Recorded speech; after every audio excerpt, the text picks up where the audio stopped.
So basically ఇది meal planar అనమాట. నేను స్టిక్ నోట్స్ యూజ్ చేసేదాన్ని, అంత ఎఫిషియెంట్గా ఉండట్లేదు, ఊరికే ఊడిపోతుందన్నమాట. సో ఈ మీల్ ప్లానర్ ఏంటంటే మ్యాగ్నెట్ అనమాట ఇది. సో జస్ట్ ఇలా స్టిక్ అయిపోతుంది. షాపింగ్ లిస్ట్ ఉంది. సో నేను ఇవాంష్ కోసం అంటే ఫ్రూట్ అండ్ వెజ్ ఐడియాస్ కోసం ఇక్కడ నోట్ చేసుకున్నా. కావాలంటే కింద అవికి సరిపడా గ్రాసరీస్ ఏవైతే షాప్ చేయాలో అవి ఇక్కడ నోట్ చేసుకోవచ్చు. సో దీంతో పాటే ఈ స్కెచ్ కూడా వచ్చింది. ఇది ఎరేజర్. సో ఈ స్కెచ్తో మనం ఏదైనా నోట్ చేసేసుకోవచ్చు.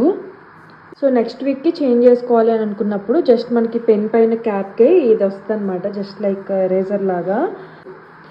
ప్రతిసారి కిచెన్లోకి వచ్చి ఏం వండాలి అని, ఎస్పెషల్లీ బేబీ ఫుడ్ రిపీట్ అవ్వకుండా డిఫరెంట్ ఐటమ్స్తో ఐడియాస్ రావాలంటే చాలా కష్టం కదా. సో ఇక్కడైతే లిస్ట్ ఆఫ్ ఐటమ్స్ రాసుకున్నా. ఇది ఫ్రూట్స్, ఇది వెజ్జీస్.